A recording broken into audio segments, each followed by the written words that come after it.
I'm going home in August.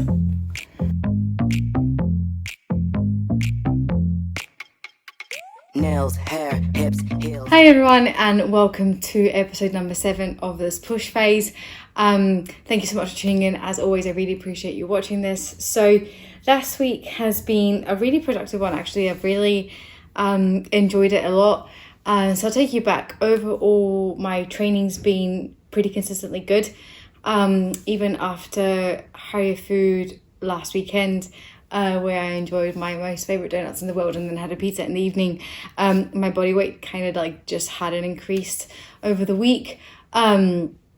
So after I checked in on Tuesday, Vaughan put my food up, which is exciting and also kind of scary. I suppose it's sort of re-entering previous territory that I'd been in sort of like just before lockdown. So we're kind of back to where my calories were prior to lockdown happening, like give or take.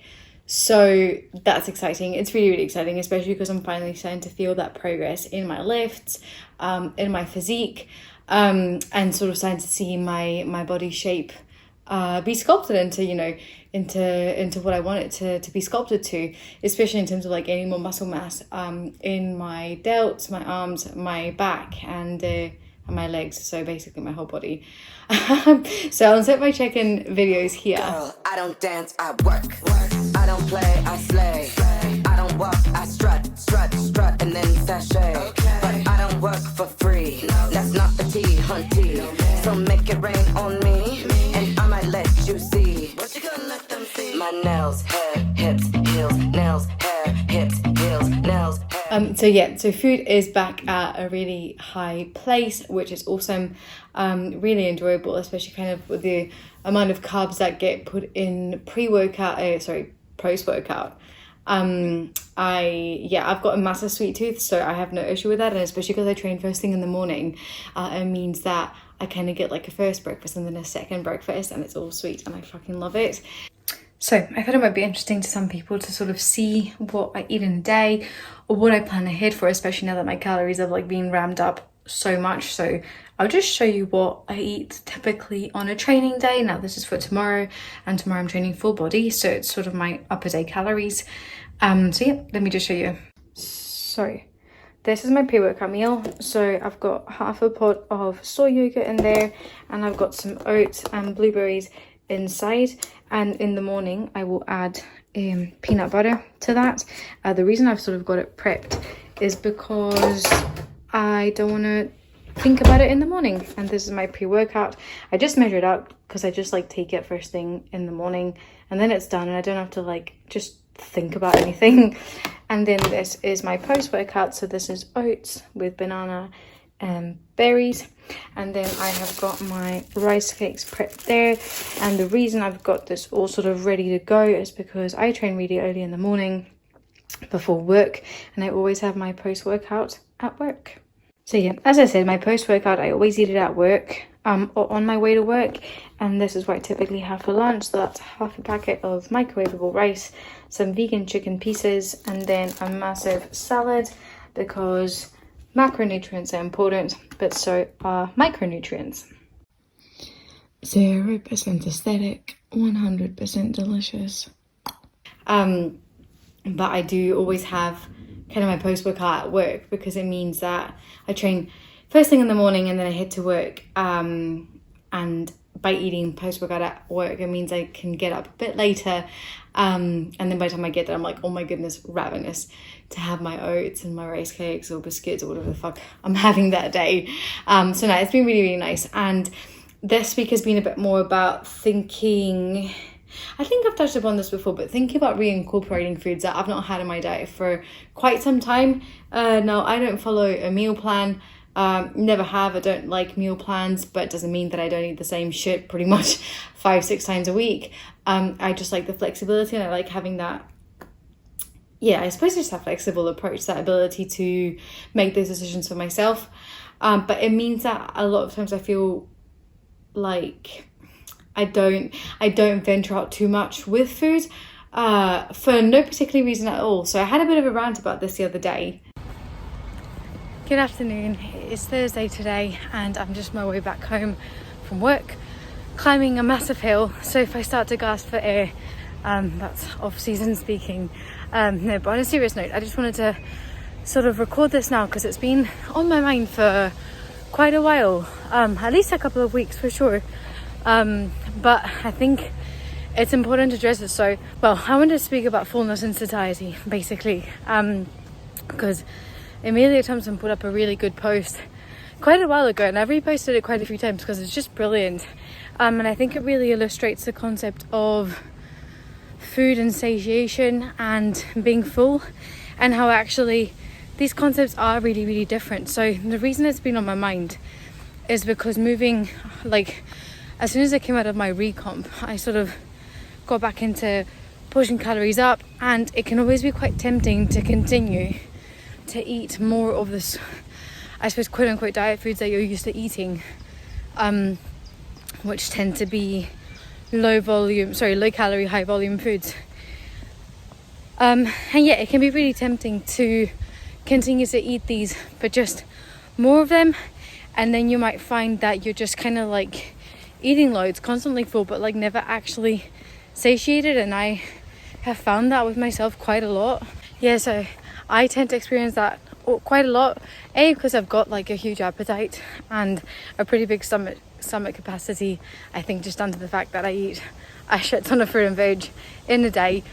But even like kind of before lockdown happened, when I was pushing calories up, I was still sort of being tempted to eat like loads of low calorie foods rather than just like having the fucking real deal.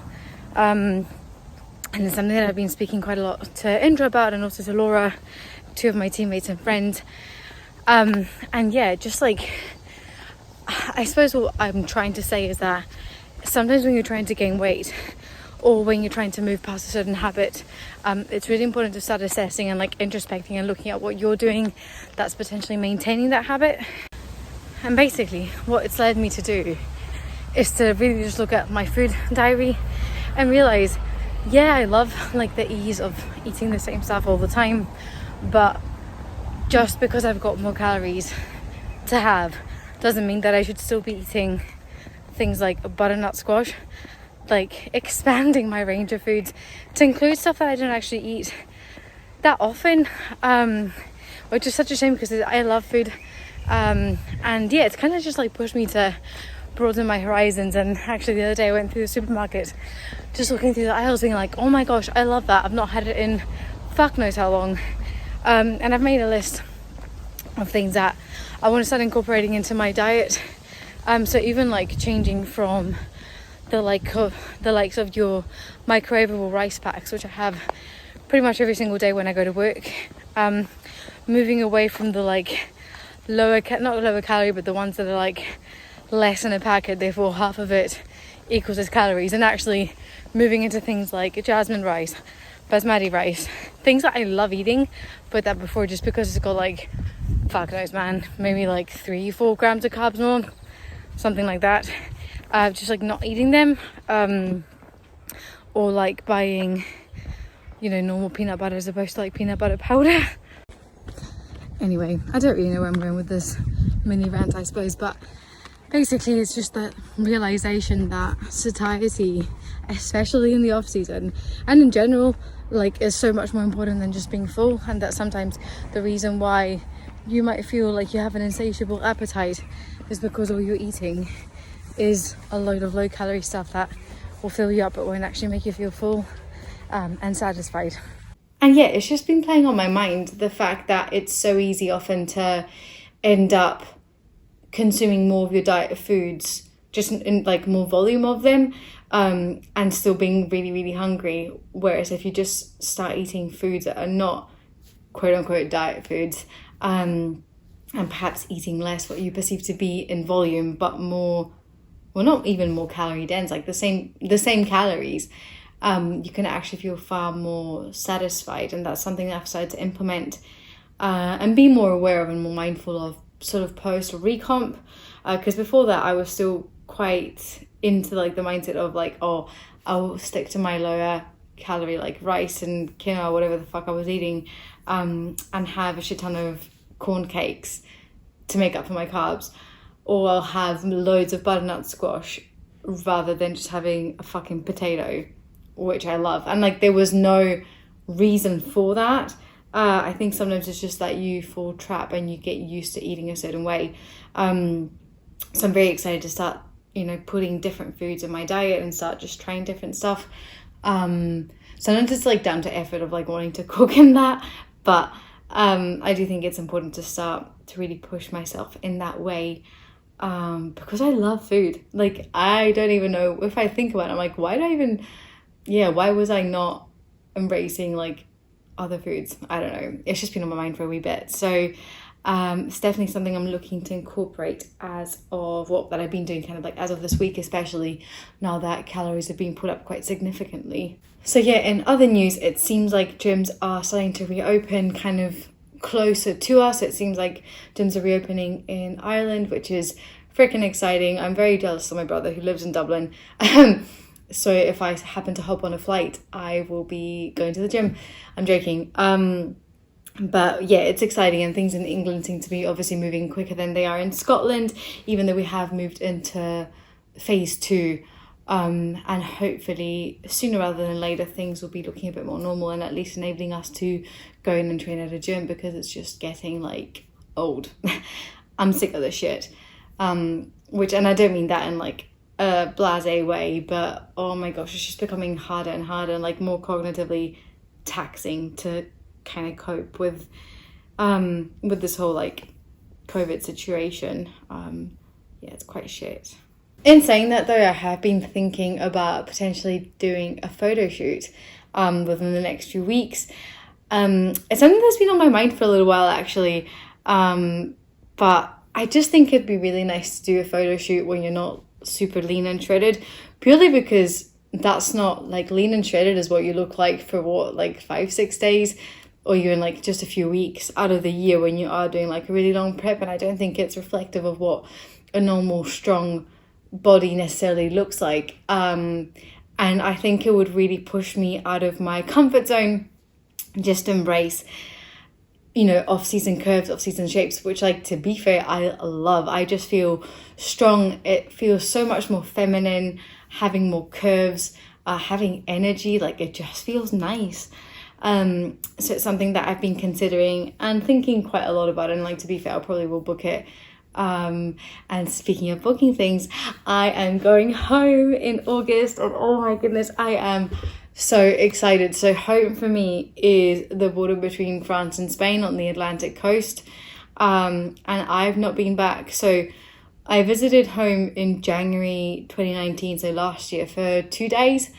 Then the year before I hadn't gone, in 2017, and Jack and I went in November for a weekend, where I ran the San Sebastian half marathon, and we'd been there in May 2017 after I graduated, well, after I finished uni, for a week. So I've not actually been home for more than a couple of days, since May 2017, which is fucking ridiculous. And my brother's going at the same time as I am, and the four of us, so my parents, my brother and I, we've not been together at our family home since Christmas 2016, which is insane. It doesn't feel like that long, but at the same time it feels like absolutely forever. And there's so many friends of mine that I've not seen in years, and I'm so excited. And it's just like, I'm there for a week, and I don't even know if I'll still have to quarantine when I come back, but even if I do, it's like, it's worth having to use all my annual leave to do that over that time period, because I'm genuinely so freaking buzzing. Yeah, it's just going to be amazing, and that's definitely like made me really excited. It's given me something to look forward to, which I think has been like a major struggle during this whole COVID pandemic, is that so many plans that we had for the year ahead kind of got ripped away. So if a bit of like a glimmer of hope and excitement to be able to go back home and just see my friends and my parents, be in my, you know, my childhood bedroom and whatnot for a week. I'm really, really looking forward to it.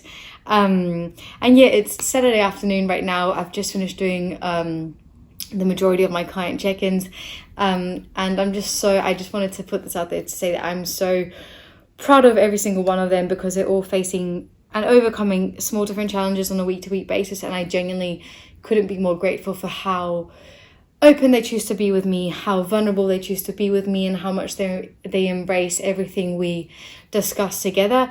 Often when you work with a coach, it can be quite difficult to open up to the coach quite quickly, to share some of your deeper thoughts, some of the challenges that you're facing, kind of with the fear that you might be judged or that you might be put down.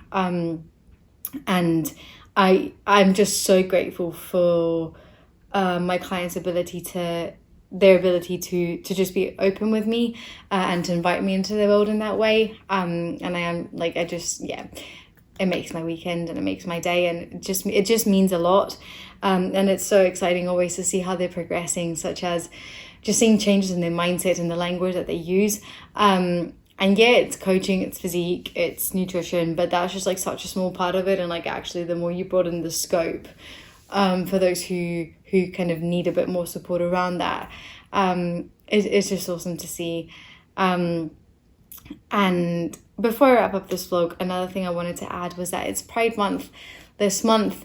And again, kind of in line with the Black Lives Matter, I'm still continuing to educate myself, listening to podcasts, consuming information from validated areas that I think provide a much more balanced perspective, or much more, not balanced, a much more truthful representation and perspective of what is actually going on in the world around race, around the Black Lives Matter movement, around white supremacy. And I think it maps on quite well to Pride Month, particularly because within the LGBTQ plus community, Black people, or non-white people, should I say, are far more discriminated against.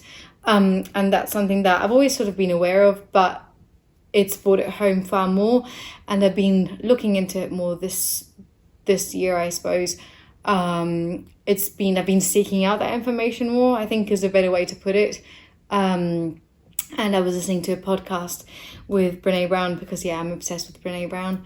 And I'm grateful for Amelia Thompson for sort of like highlighting her and like me getting Brene Brown into my life. But she interviewed Laverne Cox, who is a trans woman, who's just produced, directed, I can't remember what part she had in it, but there's just been a new documentary released yesterday, in fact, 19th of June, on Netflix around the world. It's called Disclosure, and it's about trans representation in the media. And yeah, I think everybody, if you're watching this vlog, definitely go and watch it, because it's incredibly eye-opening, upsetting too, but just an incredible production. And I think there's a lot to learn from it. So I would definitely encourage anyone who's wanting to learn a little bit more about Pride, or just like becoming more aware of the other people that exist in the world other than them and themselves. I definitely encourage you to go and watch that. So I think I'm going to wrap up the vlog here. I feel like I'm highly caffeinated and I've just spoken really, really quickly, but I am going to have lunch now, and I'm also meeting up with Indra later today. Don't think there'll be more donut shenanigans, but certainly some sort of coffee or food. Not that I need more coffee, but certainly something from another food venture or another food place that is open in Edinburgh now, or that is gradually looking to open up. So as always, if you enjoyed the vlog, make sure you give it a thumbs up if you're watching it on YouTube, or like it on Instagram. And if you found it entertaining, amusing, make sure to let me know or share it on your stories. And if you've got any questions about coaching, whether that is posing coaching or like physique coaching, make sure to get in touch. You can either email me or you can send me a direct message, and we can discuss about how I can help you with your goals, how I can help you achieve those goals, because gyms are going to be open, life is going to resume, it's not going to be like this forever, and your goals will potentially not necessarily change. If you still want to become an elite version of yourself, you still can. There's no time limit on that. So make sure you get in touch. And as I said, if you enjoyed the video, let me know. And I'll catch up with everyone next week. Thank you so much.